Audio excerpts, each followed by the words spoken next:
கம்பராமாயணம் 400வது வகுப்பு. முதல்ல எனக்கே ஆச்சரியமா இருக்கு. நாம் இவ்வாறு சாதிப்பதற்கு இறையருளும் உங்களை போன்றோர்களினுடைய துணை அருளும் இருந்தது பெரிய விஷயம். 400 வகுப்புகள் தொடர்ந்து வருதல் என்பது கொஞ்சம் ஆச்சரியமான விஷயம். அந்த ஆச்சரியம் நடந்தேறி இருக்கிறது, நடந்து கொண்டு இருக்கிறது. நல்லது, பார்ப்போம். அப்ப இருவருக்கும் முறையான போர் தொடங்க ஆரம்பித்தது. எப்படி ஒருவரை ஒருவர் தாக்கி கொண்டார்கள் என்பதற்கு கம்பன் விளக்க தொடங்குகிறார். இடுக்கு இலை எதிர் இனி இவனை இவ்வழி தடுக்கில யாம் எனின் குரங்கின் தானையை ஒடுக்கினை அரக்கனை மன்னிக்கணும் அறக்கரை உயர்த்தினாய் என முடிக்கினன் ராமனை சாம்பான் முன்னியே. சாம்பான் இந்த கும்பகர்ணன் வானரர்களை அழித்து கொண்டு வருவதை பார்த்தான். உடனே சாம்பான் ராமனுக்கு உரிய அறிவுரையை சொல்லுகிறான். இப்பொழுது நீ கும்பகர்ணனை தடுக்காவிட்டால் கும்பகர்ணன் அரக்கர்களுக்கு வெற்றியையும் வானரர்களுக்கு பெரியதோர் அழிவையும் தந்து விடுவான், நினைவில் கொள். எப்படியா? இடுக்கு இலை, இனிமேல் இப்படிப்பட்ட நெருக்கடியான நேரம் ஏற்பட போவதில்லை. ராமா கவனி, அவனுடைய தேரை நொறுக்கினாய், அவனது நெற்றியிலே அம்பினை பாய்த்து அவனை கீழே விழச் செய்தாய், சுக்ரீவனை மீட்டு விட்டாய். ஆனால் இதனால் சினந்து எழுந்த கும்பகர்ணன் மிக பெரியதாகிய கேடகத்தையும் கையில ஒரு பெரிய வாளையும் வைத்து கொண்டு இந்த வானர படையினுள் ஊடுருவி பெரியதோர் அழிவை ஏற்படுத்தி கொண்டிருக்கிறான். இதை போன்றதாகிய நெருக்கடியான நேரம் வேறு ஏதும் நாம் பார்த்ததில்லை. இந்த நேரத்துல நீ கும்பகர்ணனை தடுக்கலைன்னா நம்முடைய அழிவு பெரியதோர் அழிவாகிவிடும்.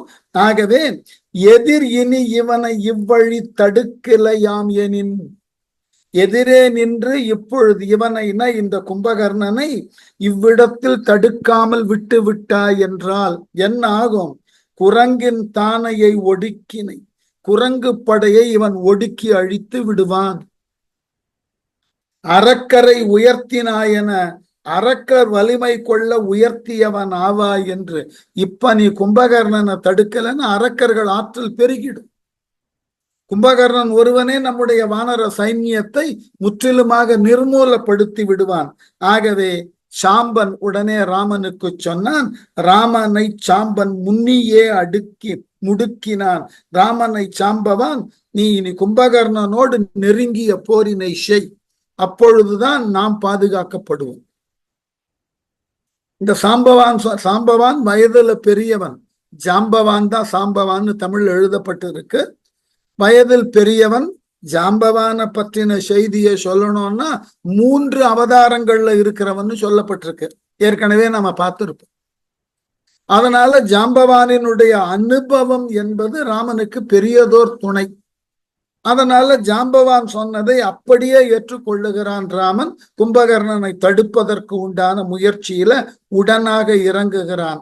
அண்ணலும் தானையின் அழிவும் ஆங்கு அவன் தின்னெடும் கொற்றமும் வலியும் சிந்தியா நன்னினன் நடந்து எதிர் நமனை இன்று இவன் கண்ணிடை நிறுத்துவன் எனும் கற்பினான். வார்த்தைகள்லாம் எவ்வளவு அழகுன்னு பாருங்க. அண்ணலும் ராமனும் என்ன ஆயிற்று?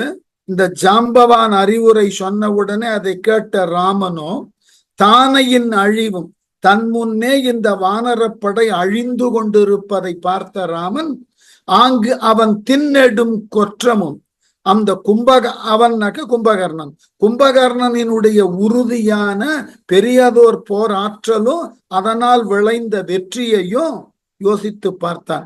வலியும் சிந்தியா, கும்பகர்ணனது வலிமையையும் எண்ணி பார்த்து என்ன முடிவுக்கு வந்தானாம்? நமனை இன்று இவன் கண்ணிடை நிறுத்துவன், இவனோடு போர் செய்து யமனை இப்பொழுதே இவன் கண்ணுக்கு எதிராக நிறுத்துவேன். அப்படி என்றால் கும்பகர்ணனை யமனுக்கு கொடுப்பேன். நான் இந்த கும்பகர்ணனை இந்த போர்க்களத்திலே கொன்று வானரப்படையை காப்பாற்றுவேன் எனும் கற்பினான். இந்த கற்பினான்னா உறுதின்னு அர்த்தம். கற்புன்ற சொல்லுக்கு என்ன பொருள்னா உறுதி. அதாவது சொற்றிரம்பாமைக்கு கற்புன்னு பேர். சொல்லப்பட்ட சொல் இது கலித்தொகையில இருக்கு. அன்பு அன்பு அன்பெனப்படுவது அலர்ந்தாருக்கு ஒன்று உதவல், நண்பெனப்படுவது தன்கிளை செராமை, பண்பெனப்படுவது பாடறிந்து ஒழுகல், அதுபோல் கற்பெனப்படுவது சொற்றிரம்பாமை. இது கலித்தொகையில ஒரு தரவுல சொல்லப்பட்ட செய்தி. தான் சொன்ன சொல்லிலிருந்து மாறாது இன்று இந்த கும்பகர்ணனை இந்த போர்க்களத்துல யமனுக்கு விருந்தாக்குவேன் என்று ராமன் சொல்லிய வண்ணம் நடந்து எதிர் நன்னினான். கும்பகர்ணனுக்கு எதிராக நடந்து செல்ல தலைப்பட்டான் ராமன். ஆரினோடு 7 கோல் அசனி ஏறு என ஈறு இலா விஷயன ராமன் எய்தனன் பாரு உகு சிறையன விசும்பில் பாரிட நூறினான் வாழினால் நுணங்கு கல்வியா. என்ன ஒரு ஆளு! நான் கம்பன் அந்த அரக்கர்களின் அது போர் முறையை சொல்லும் போது தனித்த சொல் பிரயோகத்தை காமிக்க என்ன அழகான இடம் பாருங்க. ஆரினோடு 7 கோல், 6 7 13, 13 கோல்னா அம்புன்னு பேர். அம்புக்கு பகழி, கனை, கோல் என்றெல்லாம் பெயர் உண்டு. கணை இந்த மாதிரி எல்லாம். ஆகவே அம்புகளை அசனி ஏறு இடியன. அசனின்னா இடி ஏறுன்னு அர்த்தம். அதாவது இருக்கக்கூடிய இடியிலேயே பெரிய இடி அசனி ஏறுன்னு பேர். தமிழ் இலக்கியங்கள்ல ஏறுன்ற சொல்லே நேரடி பொருள் என்னன்னாக்க ஆண் தன்மை மிக்கதெல்லாம் ஏறுன்னு பேர். அந்த ஆண் தன்மையில பெரியதோர் தனித்த ஆற்றலை கொண்டிருக்க கூடியன எல்லாம் ஏறுன்னு சொல்லும் மரபு உண்டு. சிங்க ஏறு அப்படின்னா சிங்கம்னாலே கம்பீரம்தான். ஆண் சிங்கம் என்றாலே பெரிய கம்பீரம். இந்த ஆண் சிங்கத்தை ஏறுன்னு சொன்னா மிக பெரியதோர் கம்பீரத்தினுக்கு உரியதாகிய சிங்கம்னு பேரு. இப்ப இடின்னா ஒலிதான், சப்தம் தான், பயம்தான். அந்த அசனி ஏறுன்னா இடிகள்லயே பெரியதாகிய இடி போன்று அவ்வளவு பெரிய ஒலியை உருவாக்கிய வண்ணம் 13 அம்புகள் ஈறு இலா விஷயன எல்லை இல்லாத விரைவு உடைய ராமனுடைய அம்பு இத்தகைய வேகத்தினுக்கு உட்பட்டதுன்னு எண்ணியே பார்க்க முடியாது. அவ்வளவு வேகமான அம்புகளை எய்தான். அதாவது நமக்கு உண்டான வேகம்ன்றது ஒரு காலத்துல என்ன சொல்லுவோம், மனோவேகம்னு, இல்ல வாயுவின் வேகம்னு. பின்னாடி எல்லாம் அறிவியல் துறையெல்லாம் வளர்ந்ததற்கு பிறகு ஒளி வேகம் சொல்லுகிறோம். இன்றைக்கு நம்ம உலகிலே மிக அதீதமான வேகத்தில் செல்லக்கூடியதையெல்லாம் எதனை கொண்டு அளக்கிறோம்னாக்க ஒளியின் வேகத்தை கொண்டு அளக்கிறோம், லைட்ஸ் ஸ்பீட். அதை தவிர இன்னும் பல்வேறு விதமான வேகத்தோடு பயணிக்கக்கூடிய பொருள்களை இன்றைய அறிவியல் உலகம் கண்டறிந்து கொண்டே செல்லுகிறது. அதனால பழைய காலங்கள்ல எல்லாம் வேகம்னு சொன்னா மனோவேகம் தான். மனோவேகத்திற்கு இணையாக நீங்கள் உலகிலே ஏதொன்றையும் கண்டுபிடிக்க முடியாது. மனது கொண்டிருக்கக்கூடிய இருந்த இடத்திலிருந்து நம்ம எதையும் மனதினால் பார்த்துடலாம். சந்திர மண்டலத்தியல் கண்டு தெளிவோம். பாரதி இருந்த இடத்துல இருந்தே பாடிட்டு போயிட்டான். அந்த சந்திர மண்டலத்தை ராக்கெட் மூலமா ஒளி வேகத்துல போனா கூட 1 நிமிடங்கள் ஆகலாம். ஆனா மனது நினைத்த உடனே போயிடும்.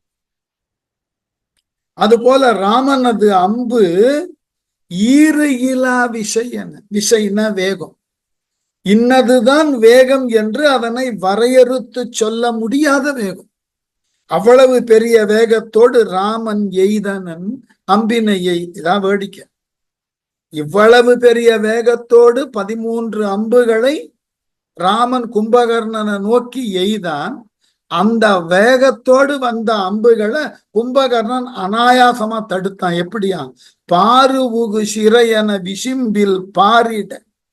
பாகு உகு சிறையன பாரிடன்னா பருந்து உகுக்கின்ற இறகுகள் போல வானத்துல இருக்கக்கூடிய பருந்து தனது இறகுகளை உதிர்த்து கீழே விழுந்தா எப்படி விழுமோ அது போல கும்பகர்ணன் இந்த ராமன் ஏவின அம்புகளை பருந்தின் இறகுகள் விழுவது போல ஒரே வீச்சில வாழை வீசி கீழே விழ வச்சுட்டான்.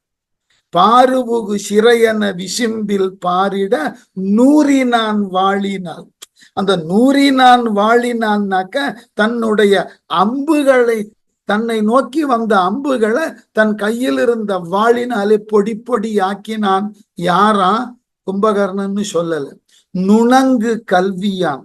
போர்க்களத்துல நுட்பமாக செயல்படக்கூடிய ஆற்றலை முறையாக கற்று உணர்ந்த கல்விக்கு உரியவனாகிய கும்பகர்ணன்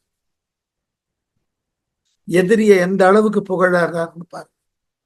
ராமன் எவ்வளவு வேகத்தோட 13 அம்புகளை எய்தோ அதை அனாயாசமாக பறவைகளினது சிறகுகளை உதிர்ப்பது போல கையில் இருந்த வாளினால அதை அப்படியே தட்டி பொடி பொடி ஆக்கினான். போர்க்களத்துல போர்க்கலையை நுணுக்கமாக செயல்படுத்த தெரிந்த கும்பகர்ணன். இந்த மாதிரி வேற ஒரு காட்சி வரும், அதை நம்ம படித்து விட்டுதான் கடந்து இருக்கிறோம், நினைவுபடுத்துவதற்கு வாய்ப்பு இருக்கிறதுனால சொல்றேன். ராமனால் எய்யப்பட்ட அம்புகள் ஏதாயிலும் ஒரு இலக்கை சென்று தாக்கினால், தாக்கிய பின் அந்த இலக்கை ஊடுருவி கொண்டு மீண்டும் அம்பரா துணிக்கே வந்து சேரும். அதுதான் ராமபாணத்தின் மகத்துவம். அந்த அடிப்படையில ராமன் வாலியை நோக்கி எய்த அம்பு தன் மார்ல பட்ட உடனே அந்த வாலியை கைகளாலேயே வாலி பிடித்து விடுகிறான் அந்த அம்பை. அப்ப எவ்வளவு பெரிய வேகத்தோடு வந்த அம்பையும் இயல்பான தன் ஆற்றல் வாய்ந்த கைகளால ஒருத்தன் தடுத்து நிறுத்துறான்னா எவ்வளவு பெரிய விஷயம். இப்ப இன்றைக்கு நம்முடைய நவீன திரைப்படங்கள்ல எல்லாம் சில வேடிக்கையான காட்சிகளை பார்ப்போம். அதாவது எதிரணியில இருக்கிறவன் கதாநாயகனை துப்பாக்கியால சுடுவான்.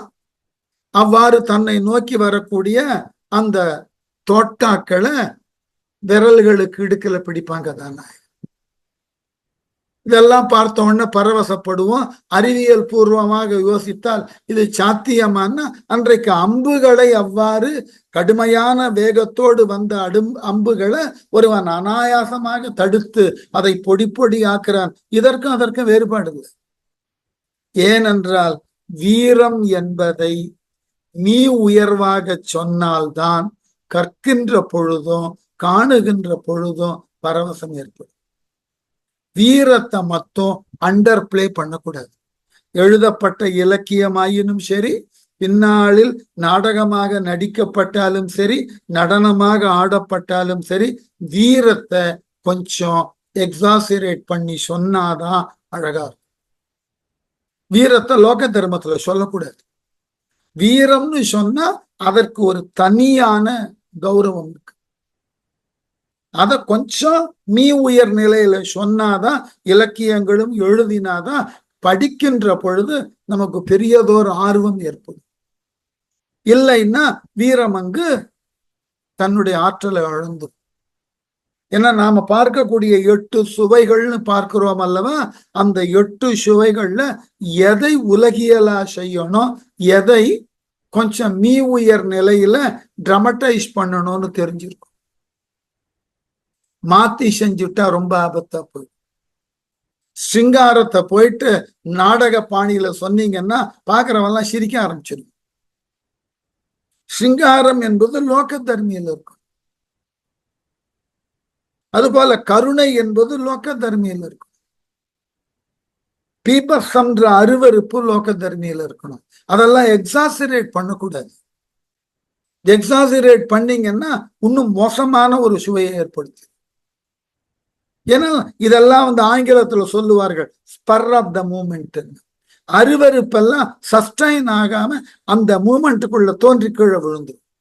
அப்ப நீங்க அதை லோக தர்மியா பண்ணும்போதுதான் கொஞ்சம் அழகா இருக்கும். எவ்வளவு நேரம் அருவருப்பான மூஞ்ச காமித்து கொண்டே இருப்பீர்கள், யோசிச்சு பாருங்க. எழுதக்கூடிய கவிஞர்களும் பாருங்க, அந்த கணத்துல மட்டும் இது அருவருப்பை தந்ததுன்னு சொல்லி அடுத்த வாரத்துக்கு போயிடும்.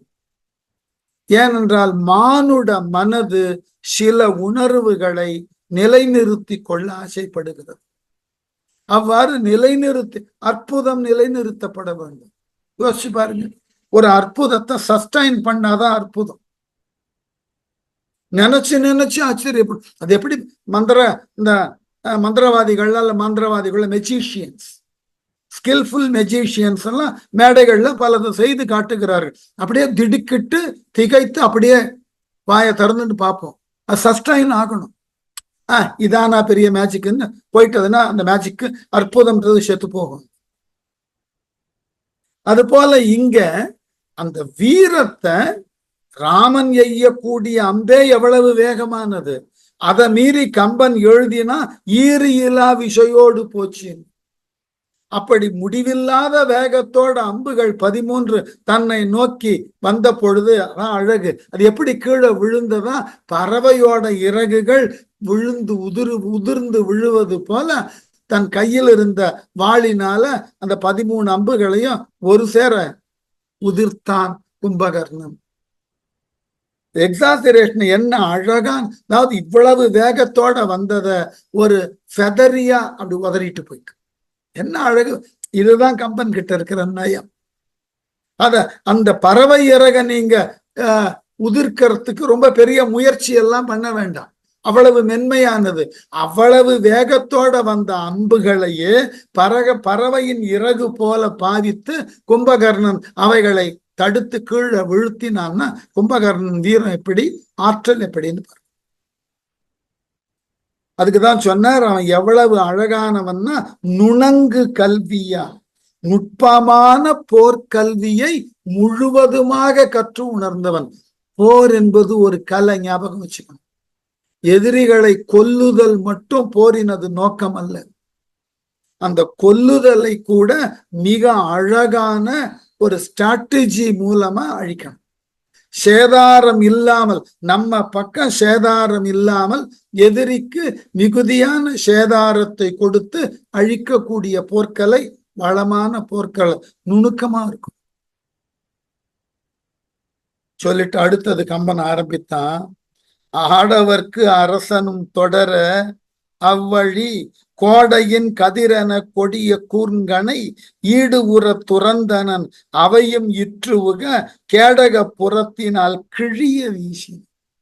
முதல்ல எய்த 13 அம்புகள் பயனற்று போனதுனால ராமன் என்ன செய்தானா, ஆடவர்க்கு அரசனும், ஆண்களுக்கே தலைவனாய் இருக்கக்கூடிய அழகனாய் இருக்கக்கூடிய ராமன் என்ன செய்தான், முன்பு எய்த 13 அம்புகளையும் இந்த கும்பகர்ணன் வீண் அடித்ததினால் தொடர்ச்சியாக அவ்வழி அந்த நேரத்துல ராமன் கோடையின் கதிரென, கோடை காலத்துல வரக்கூடிய சூரியனது கதிர் போல கொடிய கூர்ங்கனை, கோடை காலத்துல சூரியனது வெப்பம் அந்த கதிர்கள் எவ்வாறு வந்து நம்மை சுடுமோ விரைவாக, எங்கேயோ இருக்கிற சூரியன் அதனுடைய ஒளி அதனுடைய வெப்பம் அம்பு போல கூர்மையாக பூமியில் இருக்கிற நம்மை தாக்குவது போல அத்தகைய ஒளி வேகத்தோடு, அதான் புரிஞ்சுக்கணும். எங்கோ இருக்கக்கூடிய சூரியனது ஒளி பூமியில பட்டு பூமியில இருக்கக்கூடிய நம்மீது பட்டு அந்த வெப்பத்தை ஊட்டுகிறது அல்லவா, அந்த ஒளி வேகத்தினுக்கு இணையாக கொடிய கூர்கனைகளை, கொடியதான கூர்மையான அம்புகளை ஈடு உற துறந்தனன் வலிமை பொருந்தி செலுத்தினான் ராமன்.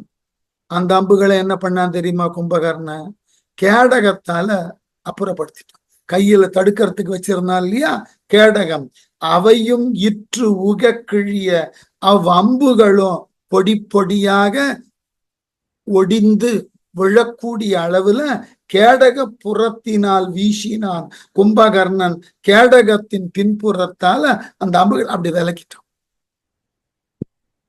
ராமனுடைய பானத்துக்கே இதான் நிலைமை, யோசித்து பாருங்க. கிட்ட நெருங்க முடியல ராமனது அம்பு கும்பகர்ணன். இது ராமனுடைய அம்பு எய்யும் திறனுக்கு விடப்பட்டதோர் சவால். 7 மராமரங்களை ஒரு அம்பினாலே துளைத்தவன் சுக்ரீவன் கட்கு.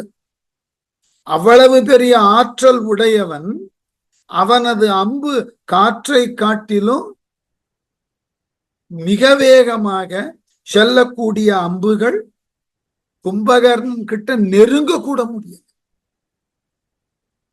நெருங்கி அவனை தாக்குறதும் தாக்காமல் இருக்கிறது அடுத்த பக்கம். நெருங்கவே முடியல. தன்னை நோக்கி வந்த அம்புகளை வாளால பொடி பொடியாக்கி வீசினான். கேடகத்தால தடுத்து வீழ்த்தி. அடுத்து ராமன் என்ன செய்யணும்? சிறுத்தது ஓர் முறுவலும் தெரிய செங்கானான் மரித்து ஒரு வடிக்கனை தொடுக்க மற்ற அவன் ஒருத்து ஒளிர் வாழ் எனும் உறவு நாகத்தை அறுத்தது கலுழ்னனின் அமரர் ஆக்கவே. சிறுத்தது ஓர் முறுவலும் தெரிய. இந்த ரெண்டு செயலையும் பார்த்தவுடனே 2 முறை எய்த அம்புகளை கும்பகர்ணன் தடுத்ததை பார்த்த உடனே கும்பகர்ணன் வீரத்தை பார்த்து அவன் செயலாற்றலை பார்த்து அழகா ஒரு புன்னகை புரிந்தானா ராமன். சிறிதாகிய ஒப்பற்ற புன்முறுவலை தோன்ற செங்கணான் சிவந்த தாமரை மலரை போன்ற கண்களை உடைய ராமன் சிரித்தான். இந்த உங்களுக்கு ஆச்சரியமா இருக்கும். இந்த நிகழ்ச்சியை வேற ஒன்றத்திற்கு ஓமையாக சொல்லணும்னு என் வயது ஒத்தவர்களுக்கு தெரியும். இந்திய கிரிக்கெட் அணியில நான் என் வயது ஒத்ததனால 40 ஆண்டுகளுக்கு முன்பு 30 ஆண்டுகளுக்கு முன்பு கர்நாடகாவை சார்ந்த ஒரு மிகச்சிறந்த பந்து வீச்சாளர் பிரசன்னான் ஒருவர் இருந்தார். சுழல் பந்து வீசுவதில் பெரிய ஆற்றல் உடையது. அவர் சுழல் பந்து வீசும் போது ஆடிக்கொண்டிருக்கக்கூடிய வீரர் இவர் பந்த அடித்து ஒரு பவுண்டரியோ இல்ல ஒரு சிக்ஸரோ அடித்தார்னா மற்றவர்கள் கைத்தட்டத்துக்கு முன்னாடி பந்து வீச்சாளர் ஆகிய பிரசன்ன கைத்தட்டு சிரித்து கொண்டேன். தன்னுடைய சுழற்பந்து எதிரில் இருக்கக்கூடிய அணியில் உள்ள வீரர் தன் கையில் இருக்கக்கூடிய மட்டையினால 4ற்கோ 6னுக்கோ பந்தை அனுப்பினார்னா இவர் மகிழ்வர். ஆச்சரியமா இருக்கும். ஆனால் ஆபத்து உடனே வரும். அடுத்த பந்துல அந்த ஆடக்கூடியவர் ஆட்டம் இழப்பார். நீங்க பல பழைய மேட்ச் எல்லாம் எடுத்து பார்த்தீர்கள்னா தெரியும். இந்த பந்தை நீ அடித்து விட்டாய் அல்லவா, நன்றி, நல்லது, அடுத்த பந்து நீ அங்கு இருக்க மாட்ட. இதை செய்தற்கு ஒரு பெரிய தெளிவு வேணும். அவருடைய பந்து வீச்சில் இதை நீங்க நிறைய இடங்கள்ல பார்த்திருக்கலாம். இல்லை கிரிக்கெட்டை பத்தி தெரிந்தவர்கள் யாரேனோ என் வயது ஒத்தவர்கள் இருந்தால் அவர்கள்ட்ட கேட்டு பாருங்கள். இந்த செய்தி பல பேருக்கு ஆச்சரியம். என்னால் எய்யப்பட்ட அம்பை தடுத்தியா, நல்லது. அதை பார்த்து சிரிக்கிறான் ராமன். ஏன்னா உன் வீரத்தினுடைய அளவு என்னன்னு ராமன் தெரிஞ்சுக்கணும்னு ஆசைப்படுறான். அதனாலதான் சிறுத்தது ஓர் முறுவலும் தெரிய செங்கணான் மரித்து ஒரு வடிக்கனை தொடுக்க. சிரித்து கொண்டிருந்த ராமன் என்ன செய்தான்? மரித்து ஒரு வடிக்கனை தொடுக்க மீண்டும் ஒரு கூர்மையான அம்பை செலுத்தினானாம். மற்ற அவன் ஒருத்து ஒளிர் வாழ் எனும் உறவு நாகத்தை அறுத்தது. அவ்வாறு ராமனால் அனுப்பப்பட்ட கூறிய அம்பு மற்ற அவனுடைய ஒருத்து ஒளிர் வாழ் எனும் உறவு நாகத்தை, பகைவரை வெட்டி ஒளிவிடுகிற வாழ் எனும் வலிய நாகத்தை. கும்பகர்ணன் கையில் இருந்த அம்பு, மன்னிக்கணும், வாழ் 2 துண்டா ராமன் அம்பினால் சிதைக்கப்பட்ட.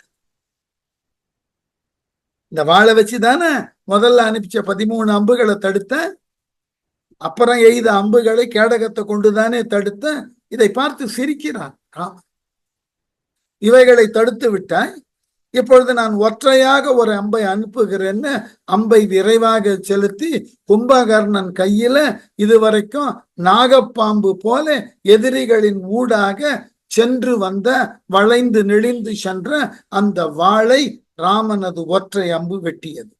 ஒருத்து ஒளிர் வாழ் எனும் உறவு நாகத்தை, வலிய நாகம் போல பாம்பு போல வானர கூட்டத்தினுக்கு நடுவிலே சென்று சென்று வானர கூட்டங்களை அழித்து வந்ததே அந்த கும்பகர்ணனது கத்தி வாழ். அமரர் ஆர்க்கவே, இந்த காட்சியை கண்டு தேவர்களெல்லாம் ஆரவாரிக்க கூடிய அளவுல கலுழ்நனின் அறுத்தது கருடனை போல் அறுத்து வீழ்த்தி அனுப்பிச்சது கருடாத்திரமா இருக்கலாம். இந்த வாளை 2 கூறாக அறுத்து வீழ்த்தியது. வாழ் போயிற்று கும்பகர்ணன். அற்றது தடக்கை வாழ் அற்றது இல் என மற்ற ஓர் வைர வாழ் கடிதின் வாங்கினான். முற்றினன் முற்றினன் என்று முன்பு வந்து உற்றனன் ஊழித்தி அவிய ஊதுவான். ஊழித்தி அவிய ஊதுவான். ஊழி காலத்துல வரக்கூடிய தீயும் அவியும்படி பெருமூச்சு விடக்கூடியவனாகிய கும்பகர்ணன் அவன் எதிர்பார்க்கல கையில் இருந்த வாழ் இவ்வாறு அறுத்து வீழ்த்தப்படும்னு. தடக்கை வாழற்று, தனது பெரிய கைகளிலே உண்டான வாளானது அற்றது இல் என அழியவில்லை என்று கண்டோர் எண்ணும்படி அந்த கையில இருந்த வாழ ராமனது அம்பு அடித்து கீழே வீழ்த்தியது. கணப்பொழுதுல அடுத்த வாழை எடுத்துட்டான் கும்பகர்ணன். ஆகவே அவன் கையிலிருந்து வாள் விழுந்ததை யாருமே பார்க்கல. அந்த வாள் விழுந்ததும் அதற்கு உடனாக மாற்று வாளையும் கண நேரத்துல எடுத்துட்டான். இந்த ஆங்கிலத்துல சொல்றோம் இல்லையா, ஃபிராக்ஷன் ஆஃப் செகண்ட் எடுத்துட்டான்.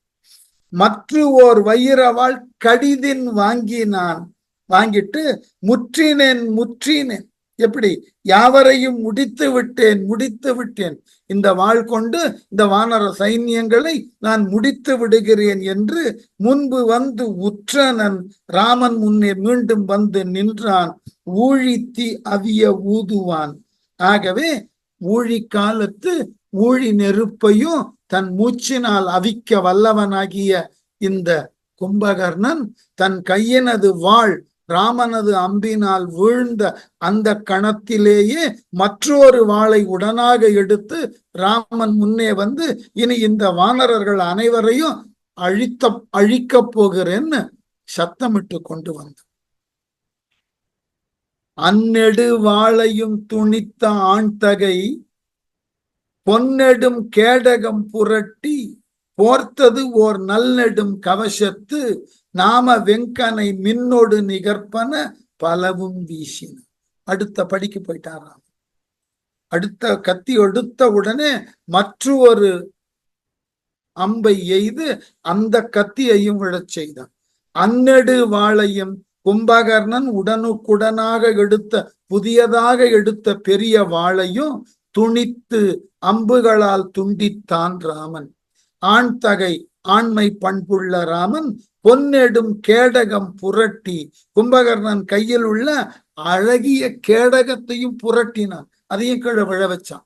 இப்ப கும்பகர்ணன் கிட்ட வாளும் இல்லை கேடகமும் இல்லை. போர்த்து ஓர் நல்லெடுங் கவசத்து, அந்த கும்பகர்ணனது உடலை மூடிக்கொண்டிருக்கக்கூடிய போர்த்து கொண்டிருக்கக்கூடிய நல்ல நெடிய கவசத்தில் மின்னொடு நிகர்ப்பன மின்னலை ஒப்பவையான நாம வெங்கனை, நாமம்னா அச்சம், அச்சம் தரக்கூடிய கொடிய அம்புகளை பலவும் வீசினான், பலவற்றையும் எய்தான். அந்த காலத்துல போர்க்களத்துல கவசம்னு ஒன்று போட்டு இருப்பார்கள். ஆங்கிலத்துக்கு பேர் ஆர்மர்னு பேர். ஏன் இவ்வளவு நிதானமாக சொல்லுகிறேன்னா, ஒவ்வொரு வீரனும் அணிந்திருக்கக்கூடிய போர்க்கவசம் என்பது தனித்த தன்மை உடையனவாய் திகழ்வது. ஒரு கவசம் போல அடுத்த கவசம் இருக்காது, இருக்கக்கூடாது.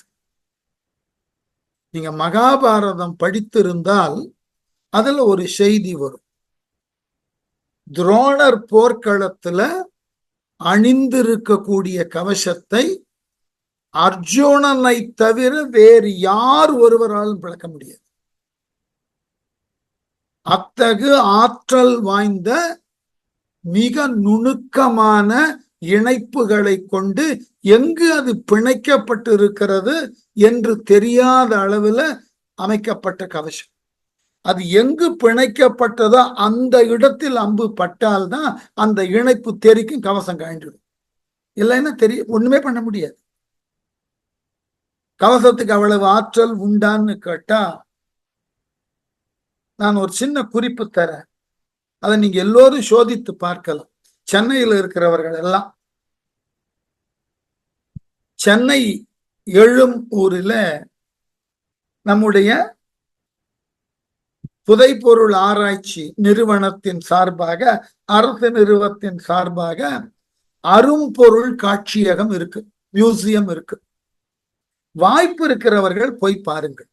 அங்கு திப்பு சுல்தான் அணிந்ததாக சொல்லப்படக்கூடிய ஒரு கவசம், அவன் கை கொண்டு இயக்கியதாக கருதப்படக்கூடிய வாள் ஒன்று ஒரு பெரிய மேஜையில வைக்கப்பட்டிருக்கிறது. இந்த கவசம் சுவரில் தொங்க விடப்பட்டு இருக்கிறது. போய் பாருங்க. இரும்பினால் செய்ததுதான் கவசம். அந்த தொங்கிக் கொண்டிருக்கிற கவசத்தை கீழாக கை கொடுத்து மேல நோக்கி ஒரு அரடி தூக்கி பாருங்க, தூக்க முடியாது. அவ்வளவு கனமானது. அந்த கவசத்தை போட்டுக்கொண்டு திப்பு சுல்தானினுடைய வாள் மேஜையில் அப்படியே கிடத்தி வைக்கப்பட்டிருக்கு. அதை கொண்டு போயிட்டு அந்த உரையோட அந்த வாழை அசைச்சு பாருங்க. 2 கை கொண்டாலும் அசைக்க முடியாது. அந்த வாழை இடுப்புல கட்டி கொண்டு இந்த கவசத்தை உடலில் போட்டுக்கொண்டு குதிரையை இயக்குவதற்கு உண்டான அந்த வாரை இடது கையில பிடித்து கொண்டு இந்த பருமனான வாழை கையில எடுத்து சுழற்றி எதிரிகளை கொன்று இருக்கிறான்னா அது கையா வேற என்னது? இப்ப கூட போய் பார்க்கலாம், மியூசியத்துல இருக்குது. அப்போ கவசம் என்பது தனித்ததோர் தகுதிக்கு உரியது. ஒவ்வொரு வீரனுக்கும் ஒவ்வொரு தனித்தன்மையான கவசங்கள் செய்யப்பட்டு பூட்டப்படும். அவனுடைய உடம்பினுடைய தன்மைக்கு ஏற்றாற்போ அந்த கவசத்தை உடைத்தல் என்பது அம்பு தொழில நுணுக்கமானவர்களால் மட்டுமே செய்ய முடியும். வில்லாற்றல் உடையவர்கள் எல்லாராலும் அதை செய்ய முடியாது. வில்லாற்றலிலே நுணுக்கமான முறையில எதிரி அணிந்திருக்கக்கூடிய கவசத்தை பார்த்த உடனே முடிவுக்கு வரணும். இந்த கவசம் இவ்வாறு இப்படிப்பட்ட அமைப்பினால் உருவானது, இதனது பூட்டு இங்க இருக்கிறது, அதை நோக்கி அம்பு எய்தால்தான் பூட்டானது சிதைக்கப்படும், உடலை விட்டு கவசம் கழற்றப்படும்னு தெரிஞ்சிருக்கணும் கவசத்தை பார்த்த மாத்திரத்திலேயே. அதனால ராமன் என்ன செய்தான், அந்த நெடுவாளை புதியதாக எடுத்த கத்தியையும் தன் அம்பினால் முறித்தான். துணித்த ஆண் தகை பொன்னெடும் கேடகம் புரட்டி இடது கையில அம்புகளை எல்லாம் எதிர்த்து தடுக்கக்கூடிய கேடகத்தையும் அம்பு கொண்டு விழுத்தினான் ராமன். போர்த்து ஓர் நல்லெடும் கவசத்து, இந்த கும்பகர்ணன் உடம்புல போர்த்தப்பட்ட நல்ல நெடிய கவசம், பெரிய கவசத்தை நாம வெங்கனை மின்னொடும் நிகர்ப்பன, அச்சம் தரக்கூடிய மின்னலை போன்று அவ்வளவு வேகமாக செல்லக்கூடிய அம்புகளை கொண்டு பலவும் வீசினான். அவனது கவசத்தை கழற்றுதற்கு, கவசத்தை நீக்குதற்கு அம்புகளை மின்னலை போல் செலுத்தினான், பலவான அம்புகளை செலுத்தினான். இந்த நேரத்துல கும்பகர்ணனுக்கு துணை செய்ய ராவணனால் அனுப்ப பெற்ற பெரிய அரக்கற்படை வந்து நிற்கிறது. அந்த இடத்துல அந்தரம் அன்னது நிகழும் அவ்வழி இந்திரன் தமரொடும் இரியல் எய்திட சிந்துவும் தன்னிலை குலைய சேன் உற வந்தது தசமுகன் விடுத்த மாப்படை. அந்தரம் அன்னது நிகழும் அவ்வழி, அப்படிப்பட்ட சூழல்ல கும்பகர்ணனுக்கு ஒரு கேடானது விளையக்கூடிய அந்த நேரத்துல இந்திரன் தமரோடும் இரியல் எய்திட, தேவர் தலைவன் தன்னுடைய உறவினர்களோடு ஏனைய பிற தேவர்களோடு நிலை கட்டு அஞ்சி ஓடக்கூடிய அளவில் சிந்துவும் தன்னிலை குலைய கடல்களும் தங்களினுடைய பரப்பளவிலை குலையக்கூடிய அளவுல பெரியதோர் படை, மாப்படை, கடலே கண்டு அஞ்சுமா அவ்வளவு பெரிய படையா. தேவர்கள் வான வெளியில இந்திரன் முதலானோர்கள் அந்த ராவணன் அனுப்பிச்ச படையை பார்த்து பயந்து ஓட ஆரம்பிச்சு. ஷேன் உற வெகு தொலைவில் இருந்து நெருங்கி வந்ததான் எது? தசமுகன் விடுத்த மாப்படை, 10 முகங்களுக்கு உரியவனாகிய ராவணனால் அனுப்ப பெற்ற பெரியதோர் படை கும்பகர்ணனுக்கு உதவ வந்தது. அந்த படையை வர்ணிக்கிறான் பாருங்க. வில்வினை ஒருவனும் இவனை வீட்டுதற்கு ஒல்வினை இது என கருதி ஊன்றினான். பல்வினை தீயன பறந்த போது ஒரு நல்வினை ஒத்தது நடந்த தானையே. அழகான விளக்கம் அதுக்கு. வில்வினை ஒருவனும், வில் தொழிலில் ஒப்பற்ற ராமனும் இவனை வீட்டுதற்கு, இக்கும்பகர்ணனை அழிப்பதற்கு ஒல்வினை எது, ஏற்ற போர் தொழில் செய்தற்கு காலம் இதுன்ற முடிவுக்கு வந்துட்டான். இந்த பெரியதோர் படை வந்து கும்பகர்ணனுக்கு ஆதரவாக போர் செய்ய தொடங்கினால் இந்த கும்பகர்ணனை அதற்கு பின்னாடி அழிக்க முடியாது. அந்த பெரிய படையினுடைய உதவியினால கும்பகர்ணன் தன்னை காத்து கொண்டு விடுவான். அந்த பெரிய படை இங்கு வந்து கும்பகர்ணனுக்கு உதவுவதற்கு முன்பாகவே நாம என்ன செஞ்சிடணும்? கும்பகர்ணனை முடிச்சோம். என்ன தெளிவு பாருங்க. ஒல்வினை இது, ஏற்ற போர் தொழில் செய்ய தக்க காலம் இது என கருதி என்று எண்ணி ஊன்றினான். அவன் எதிர் உறுதியா நின்னார் ராமன். தீயன பல்வினை பறந்த போது, தீய வினைகள் பலவாறாக, ராவணனது படை தீய வினைகள் பலவாறாக வருவது போல் வந்தாலும் அந்த தீய வினைகளை எதிர்த்து ஒரு நல்வினை நிற்பது போல் ஒரு நல்வினை ஒத்தது நடந்த தானையே. அந்த தீய வினைகளை எதிர்த்து தடுப்பதற்கு ஒப்பற்ற நல்வினை போன்றது படைகளல். அப்படி வந்து நின்றன, நடந்து வந்து படைகளல். இப்போ ஒரு குழப்பம் இருக்கு பாரு. ராமனை நோக்கி வந்த ராவணனது படைகள் தீவினைக்கு எதிராக நிற்கக்கூடிய நல்வினை போல வந்ததுன்னா ராமன் தீவினை ஆயிட்டானா? இங்க பாட்டோட போக்க பாருங்க. பல்வினை தீயன பறந்த போது ஒரு நல்வினை ஒத்தது எது நடந்த தானையே. அந்த தசமுகனால் ராவணனால் அனுப்ப பெற்ற தானை தீய வினைகளுக்கு எதிராக வந்த நல்வினை போல் இருந்ததுன்னு இப்ப யாரு தீய வினை? இங்க ராமனும் வானரமும். இந்த பாட்டை எப்படி அணுகணும்? இரண்டு கடைசியா வரக்கூடிய 2 அடிகளை கொஞ்சம் கூர்ந்து கவனித்தா, ராவணன் அனுப்பிய படைகளை குறிப்பதாக கொண்டால் பல்வினை தீயன பறந்த என்பது குறிக்கும் பொருள் என்ன என்ற குழப்பம் உண்டு. இப்ப ராமனை சார்ந்தவர்களும் பலவாகிய தீய வினைகளை செய்பவர்கள் ஆயிடும். ஆகவே அந்த தீய வினைகளை அழிப்பதற்கு ராவணனது படை வந்ததுன்னு தப்பா பொருள் கொண்டுடும். அப்போ நீ என்ன ஆயிற்று? எப்படி நடந்த தானை, ராவணனது ஏவலினால் வந்த தானை ராமன் எதிர்க்க நின்றது பலவாகிய தீய வினைகளுக்கு எதிராக ராமன் என்கின்ற ஒரு நல்வினை நின்றதுன்னு பொருள் எடுத்துக்கணும். மாத்தி பொருளை புரிஞ்சுனோட கூடாது. மாத்தி பொருள் அதுக்குதான் ரொம்ப அழகா அந்த நடந்த தானை ராவணனால் அனுப்ப பெற்று கும்பகர்ணனுக்கு உதவி செய்ய வருவதற்கு உரிய பெரிய தானை தான் பலவாகிய தீய வினைகளின் உருவம்.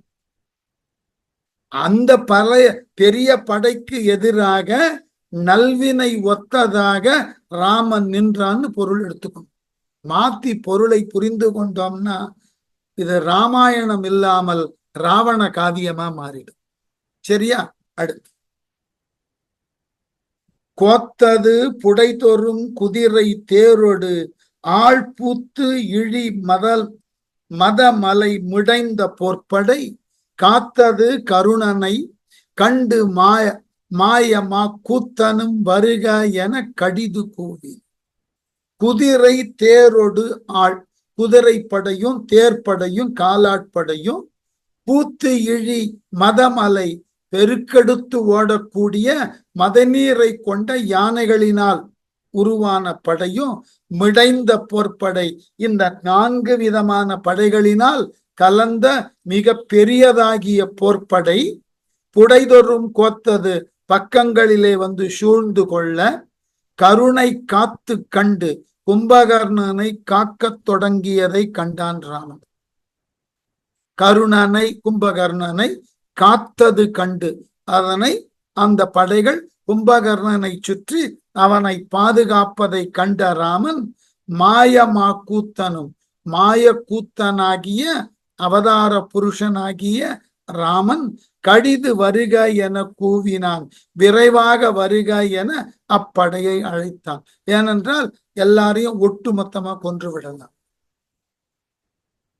சூழி வெங்கட கரி புரவி தூண்டு தேர் ஆழி வெம்பெரும் படை மிடைந்த ஆர்கலி 7 கோடி வந்து எய்திற்று என்பரால் ஊழியின் ஒருவனும் எதிர் சென்று ஊன்றினான்.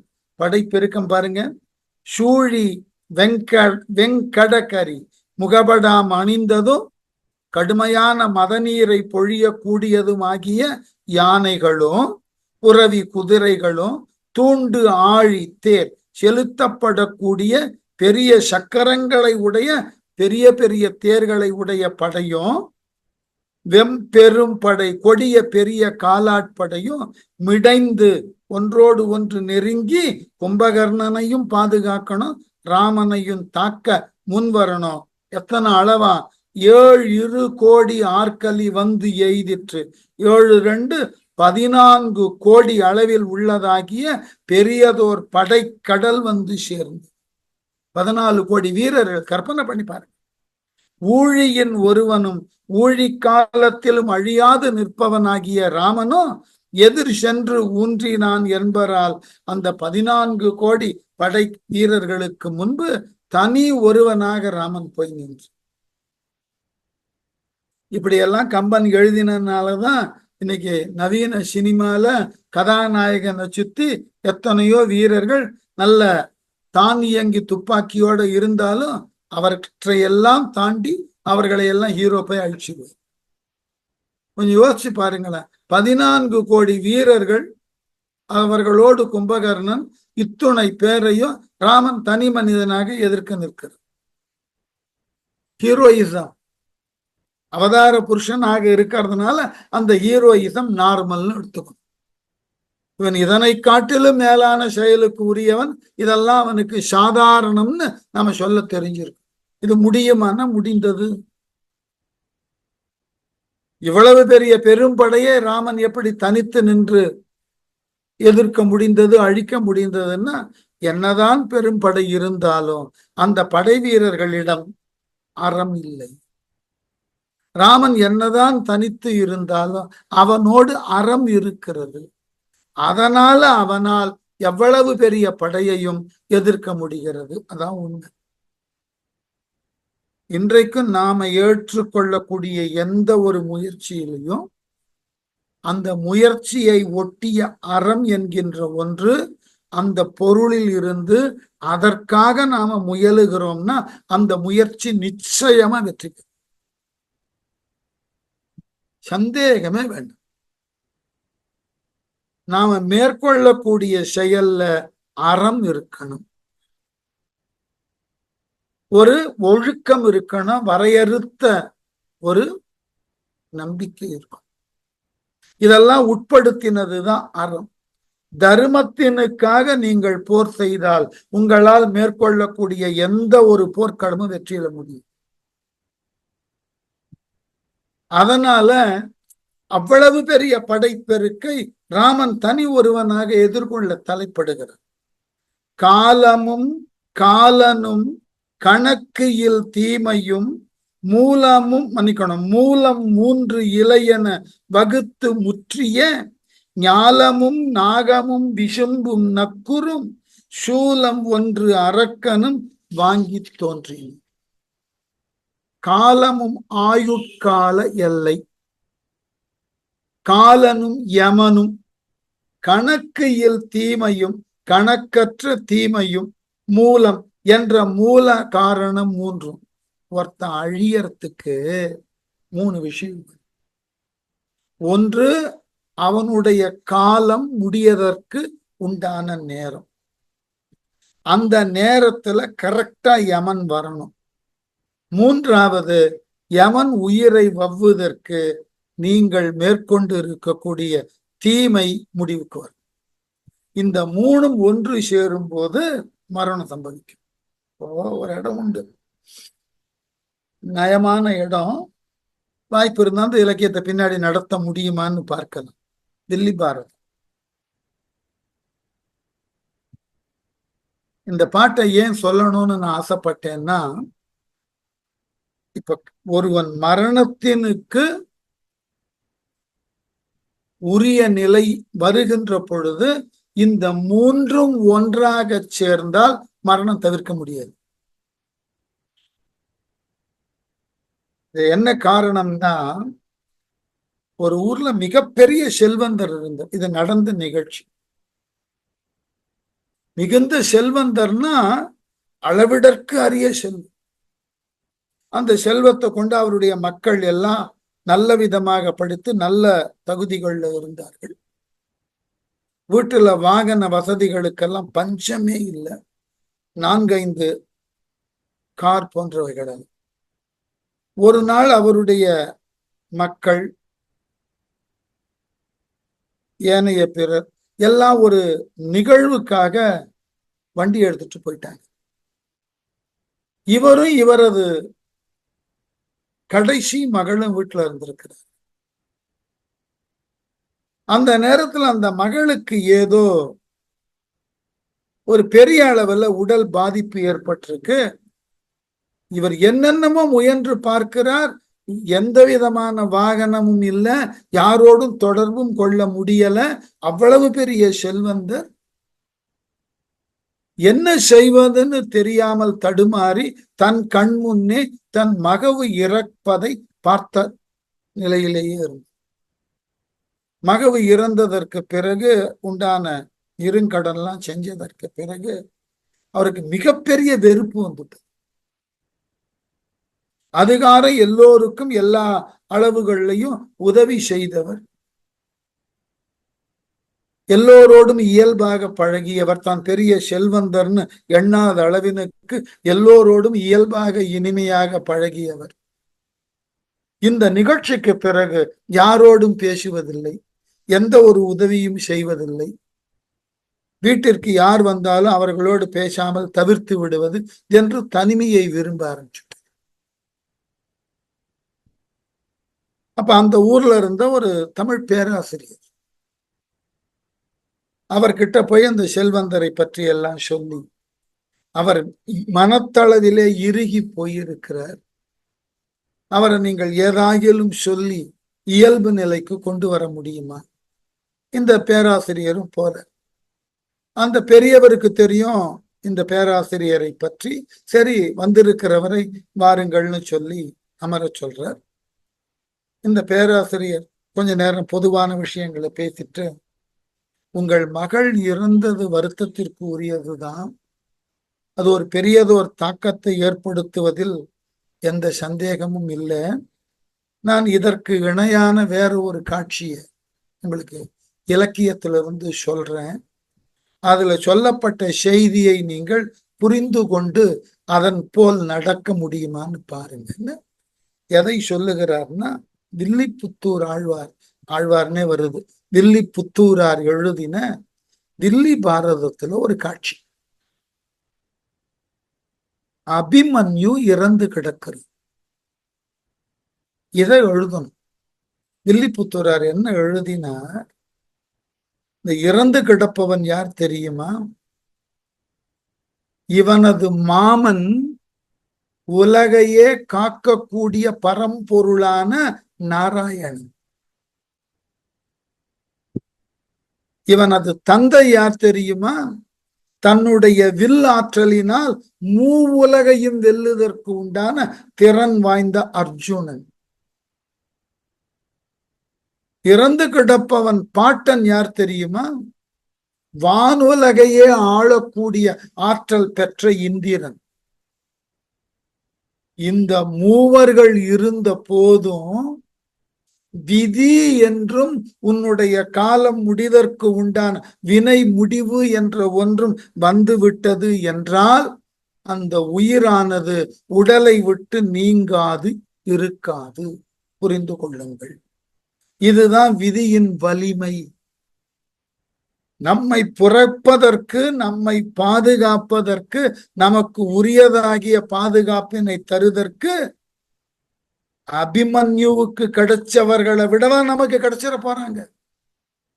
அபிமன்யுனுடைய தாய் மாமன் நாராயணன், பரமாத்மா, காக்கும் தொழிலை செய்பவன். தகப்பன் அர்ஜுனனை பத்தி கேட்கவே வேண்டும். அர்ஜுனனை ஈன்ற இந்திரன் தெய்வலோகத்தின் தலைவன். இவ்வளவு பெரியவர்கள் மூவர் இருக்கையிலேயே அபிமன்யுனுடைய விதி முடிந்தது, வினை முடிவிற்கு வந்தது, காலம் கனிந்தது, உயிர் போச்சு. தடுக்க முடிஞ்சதா? நாராயணனினுடைய மருமான் என்பதற்காக அபிமன்யுவை விதி விட்டு சென்றதா? இல்லையே. இந்த உண்மையை புரிந்ததன் பிறகு அந்த செல்வந்தர் இயல்பு நிலைக்கு திரும்பி அப்புறம் வழக்கம் போல செயல்பட்டார். அதனால ஒருவனுக்கு மரணம் என்பது காலம், ஆயுட்காலம் முடியக்கூடிய நேரம்னா யார் தடுத்தாலும் ஒரு நாள் இல்ல, ஒரு நொடி நீட்ட முடியாது. காலம் முடிந்ததுன்னா முடிந்ததுதான். அது போல காலன் யமனோ அந்த நேரத்துல வருவது என்று முடிவு செய்தால் தடுக்க முடியாது. கணக்கையில் தீமையும் கணக்கற்ற தீமையும் நாம செய்திருந்தால் மூலம் என்ற மூல காரணம் 3. ஒருத்தனுக்கு உரிய நேரத்துல மரணம் வரணும், எப்படி வரணும், எவ்வாறு வரணும் என்பதை தீர்மானிப்பன இந்த 3. யார் தடுத்தாலும் நிக்காது, யாரும் உதவ முடியாது. அதனால 3 இணையென வகுத்து முற்றிய 3 இலையாக அமைக்க பெற்ற படை உருவம் முற்று பெற்ற இந்த 3 போல 3 கூர்மையான பகுதியை உடைய திரிசூலத்தை கும்பகர்ணன் கையில் எடுத்தான். ஞாலம் மண்ணுலகும், நரகமும் பாதாள உலகும், விசும்பும் வான உலகமாகிய சொர்க்கமும், நக்குறும் என்ற 3ஐயும் அழிக்கும் வல்லமை பொருந்திய சூலம் ஒன்று. அப்படிப்பட்ட ஆற்றல் வாய்ந்த மூவிலை சூலம், 3 பகுதியை உடைய சூலம் இருக்க ஒன்றை அரக்கனும் வாங்கி தோன்றினான். கும்பகர்ணன் கையில எடுத்தான். மூவிலை சோளம் திரிசூலம் இருக்க அதுல 3 விதமான பொருள். ஒன்று காலம் முடிந்ததுன்னு காட்டுதான், ஒன்று யமன் வருகிறான்றதான், 3 தீமைக்கு உண்டான பலனை தருவது என்று யுகமுடிவிலே தோன்றக்கூடிய அந்த சூலம் போன்று கும்பகர்ணன் கையில ஒரு பெரியதோர் சூலத்தை எடுத்தான். இனிமே பாட்ட 4 சீர்களை சொல்லி நிறுத்த முடியாதுன்னு கொஞ்சம் நீளமான பாட்டுக்கு போயிட்டாரு கம்பன். இல்ல அரிசீர்ல போற 4 சீர் விருத்தத்தை விட்டு அரிசீர். அரங்கு இடந்தன அருகுறை நடிப்பன அல்ல என்று இமையோரும் மரம் கிடந்தன மலைக்குவை கிடந்தனவாம் என மாறாடி கரம் கிடந்தன காத்திரம் கிடந்தன கரைபடும்படி கவ்வி சிரம் கிடந்தன கண்டனர் கண்டினர் கண்டிலர் உயிர் கொடு திரிவார். எப்படி உள்ள நுழைஞ்சானா அந்த கும்பகர்ணன்.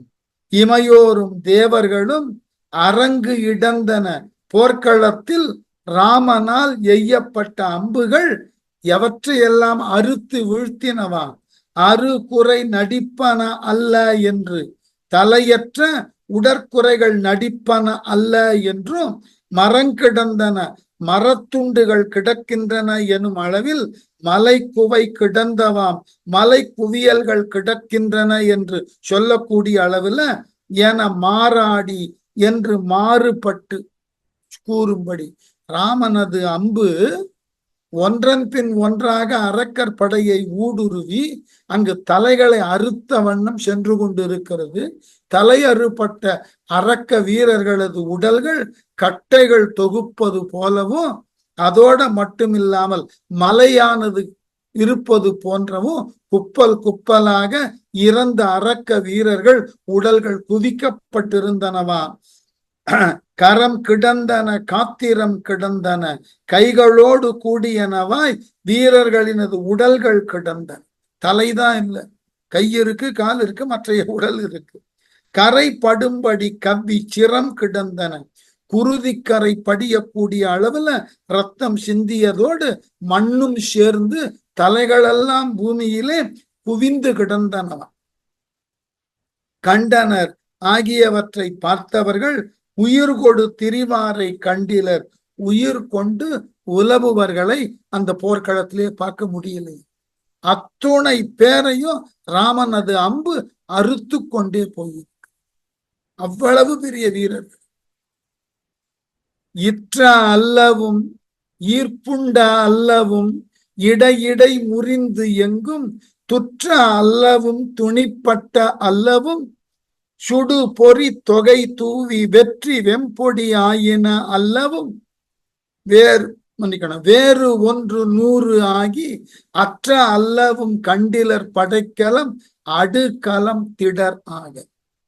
அடுக்களம் திடர் ஆகன்னா இந்த அடுக்களம்னா போர்க்களம், போர்க்களம் திடர்னா மேடு, திட்டுன்னு அர்த்தம். போர்க்களம் சமமான நிலையில போர் செய்த களம் திடீர்னு ஒரு மண் திட்டு வந்தது போல, ஒரு மேடு வாய்த்தது போல என்ன ஆயிற்றா. இற்ற அல்லவும் முறிந்து போனவை அல்லனவும் ஈர்ப்புண்ட அல்லவும் குருதி பெருக்கால் இழுத்து கொண்டு போகப்பட்டவை இல்லாத இடையிடை முறிந்து எங்கும் துற்ற அல்லவும் இடையிடையே முறிந்து எல்லா இடங்களையும் தூர்த்தனது போக எஞ்சி உள்ள துணிப்பட்ட அல்லவும் துண்டுபட்டவை அல்லாமலும் சுடு பொறி தொகை தூவி சுடுகின்ற தீப்பொறி சுடர்களை சிந்தி வெற்ற வெம்பொடி ஆயின அல்லவும் வீணாக அந்த அம்பினது வேகத்தால் பொடி பொடி ஆனது போக. இவைகளெல்லாம் போக மீதி இருந்த உடல் மலை போல திட்டு போல குவிந்திருந்ததாம். வேறு ஒன்று 100 ஆகி அற்ற அல்லவும் வெவ்வேறாக 100 துண்டாகி இல்லாமல் போயின அல்லவும் படைக்கலம் கண்டிலர் ஆகியவற்றை கண்டார் அல்லது செவ்வனே உள்ள படைக்கலங்களை காண இயலவில்லை. ராமனது அம்பு இந்த அரக்கர்களினுடைய படைப்பெருக்கல இத்தனை வேலையும் செஞ்சுட்டு, ஆயுதம் இழந்தவன், இரத்த வெள்ளத்தில் அடித்து கொண்டு போனவன், உடல் உறுப்புகள் துண்டுபட்டு கீழே விழுந்தவன், எங்க பார்த்தாலும் குப்பல் குப்பலா இருக்கு. வீரன் எவன் ஒருவனும் ஆயுதத்தோட உயிரோட இல்லை. அவ்வளவு பெரிய அழிவை ராமனது அம்பு செய்து கொண்டே போகிறது. படர்ந்த கும்பத்து பாய்ந்தன பகழிகள் பாகரை பறிந்து ஓடி குடைந்து வையம் புக்குற தேக்கிய குருதியால் குடர் சோர தொடர்ந்து நோயோடும் துணை மறுப்பு இழந்து தம் காத்திரம் துணி ஆகி கிடந்த அல்லது நடந்தன கண்டிலர் கிளர் மத கரி எங்கும்.